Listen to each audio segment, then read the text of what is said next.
കർത്താവിൻ്റെ പരിശുദ്ധമായ നാമം വാഴ്ത്തപ്പെടുമാറാകട്ടെ. അനുഗ്രഹിക്കപ്പെട്ട ഈ നല്ല പ്രഭാതത്തിനായിട്ട് കർത്താവിന് സ്തോത്രം ചെയ്യുന്നു. ഈ പ്രഭാത സന്ദേശം കേൾക്കുന്ന എല്ലാ പ്രിയപ്പെട്ടവർക്കും വീണ്ടും വരുന്നവനായ ക്രിസ്തയേശുവിൻ്റെ നാമത്തിൽ എൻ്റെ പ്രഭാത വന്ദനങ്ങളെ ഈ നിമിഷം അർപ്പിക്കട്ടെ. റോമലേഖനം 8-ാം അധ്യായം അതിൻ്റെ 17-ാമത് വാക്യം, നാം മക്കളെങ്കിലോ അവകാശികളുമാകുന്നു, ദൈവത്തിൻ്റെ കൂട്ടവകാശികളും ക്രിസ്തുവിന് കൂട്ടവകാശികളും തന്നെ.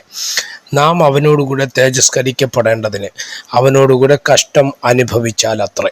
ഈ വാക്യങ്ങൾക്കായിട്ട് ദൈവത്തിന് സ്തോത്രം ചെയ്യുകയാണ്. 8-ാം അധ്യായം റോമലേഖനം പരിശുദ്ധാത്മാവിൻ്റെ പ്രവൃത്തികൾ, അല്ലെങ്കിൽ പുതിയ നിയമസഭയിൽ പരിശുദ്ധാത്മാവിൻ്റെ പ്രവൃത്തി ഏത് വിധത്തിലാണ് അല്ലെങ്കിൽ ഏത് തരത്തിലാണ് പരിശുദ്ധാത്മാവ് നമുക്ക് വേണ്ടി വെളിപ്പെട്ട് വരുന്നത് എന്നുള്ളത് പരിശുദ്ധാത്മാവിനെ പ്രതിയുള്ള വിഷയങ്ങളാണ് 8-ാം അധ്യായത്തിൽ നമുക്ക് റോമലേഖനത്തിൽ കാണുവാൻ തക്കവണ്ണം കഴിയുന്നത്. അതിൻ്റെ 15-ാമത് വാക്യം, നിങ്ങൾ പിന്നെയും ഭയപ്പെടേണ്ടതിന് ദാസ്യത്വത്തിൻ്റെ ആത്മാവിനെ അല്ല, അബ്ബാ പിതാവ് എന്ന് വിളിക്കുന്ന പുത്രത്വത്തിൻ്റെ ആത്മാവിനെ അത്രേ പ്രാപിച്ചത്. അപ്പോൾ പരിശുദ്ധാത്മാവ് എന്ന് പറഞ്ഞ് നിങ്ങൾ പ്രാപിച്ച പരിശുദ്ധാത്മാവ് പുത്രത്വത്തിൻ്റെ ആത്മാവാണ്, ദാസ്യത്വത്തിൻ്റെ ആത്മാവ് അല്ല എന്ന് പറഞ്ഞ ഭാഗങ്ങൾ. നാം ദൈവത്തിൻ്റെ മക്കളെന്ന് ആത്മാവ് താനും നമ്മുടെ ആത്മാവോടുകൂടെ സാക്ഷ്യം പറയുന്നു. അപ്പോൾ ഒന്നുകൂടെ അതിന് കുറച്ചുകൂടെ ആഴമാണ്. നമ്മുടെ മേൽ പകർന്നിരിക്കുന്ന പരിശുദ്ധാത്മാവ് പുത്രത്വത്തിൻ്റെതാണ്.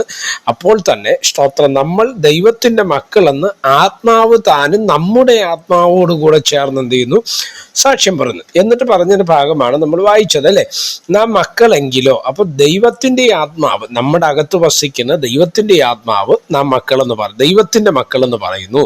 അങ്ങനെ നാം മക്കളെങ്കിലോ അവകാശികളും ആകുന്നു. മക്കളാണോ? നീ അവകാശിയാണ്. 2, ദൈവത്തിൻ്റെ അവകാശികളും ക്രിസ്തുവിന് കൂട്ടവകാശികളും. 1, നമ്മൾ മക്കളെങ്കിൽ അവകാശിയാണ്. 2, നീ ദൈവത്തിൻ്റെ അവകാശിയാണ്. 3, നീ ക്രിസ്തുവിന് കൂട്ടവകാശിയാണ് എന്ന് ബൈബിൾ നമ്മെ വ്യക്തമായി പഠിപ്പിക്കും. അടുത്ത് പറയുന്ന ഭാഗമാണ് ഇന്ന് പ്രഭാതത്തിൽ നിങ്ങളുടെ ചിന്തയ്ക്കായിട്ട് പറയുവാൻ താല്പര്യപ്പെടുന്നത്. നാം അവനോടുകൂടെ തേജസ്കരിക്കപ്പെടേണ്ടതിന് അവനോടുകൂടെ കഷ്ടം അനുഭവിച്ചാൽ അത്രേ. അപ്പൊ അതിന്റെ അർത്ഥം എന്നതാണ്? അപ്പൊ നമ്മൾ തേജസ്കരിക്കപ്പെടണമെങ്കിൽ നമ്മൾ എന്ത് ചെയ്യണം? കഷ്ടം അനുഭവിക്കണം, അല്ലേ?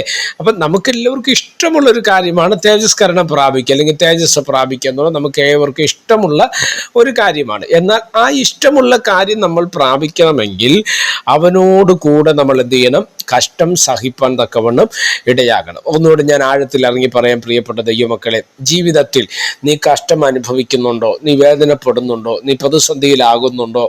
അല്ല, സ്തോത്രം, നമ്മൾ പ്രതീക്ഷിക്കാത്ത മേഖലകളിൽ നിന്ന്, ഇല്ലെങ്കിൽ നമ്മളെ സപ്പോർട്ട് ചെയ്യും, ഇല്ലെങ്കിൽ നമ്മളെ സഹായിക്കും, ഇല്ലെങ്കിൽ നമ്മളെ ഹെൽപ്പ് ചെയ്യും, വാക്കുകൊണ്ടോ അല്ലെ പ്രവൃത്തി കൊണ്ടോ ഏതെങ്കിലും തരത്തിൽ നമ്മളെ ഹെൽപ്പ് ചെയ്യുമെന്ന് ചിന്തിക്കുന്നവർ ഒരുപക്ഷെ നമ്മൾ എന്ത് ചെയ്യുക, അല്ല കുത്തി നോവിച്ചെന്നിരിക്കാം, നമ്മളെ ഭാരപ്പെടുത്തി എന്നിരിക്കാം. ചില സാങ്കേതിക പ്രശ്നങ്ങൾ, സാങ്കേതിക വിഷയങ്ങൾ നമ്മുടെ ജീവിതത്തിൽ കടന്നു വരുന്ന സമയം നമ്മൾ ഒരുപക്ഷെ ചിന്തിക്കും, അല്ലേ, മാനസികമായിട്ടൊരു ആശ്വാസം നമുക്ക് കിട്ടിയിരുന്നെങ്കിൽ എന്ന് നമ്മൾ ചിന്തിക്കുന്ന സാഹചര്യം നമ്മുടെ ജീവിതത്തിൽ കടന്നു വരും.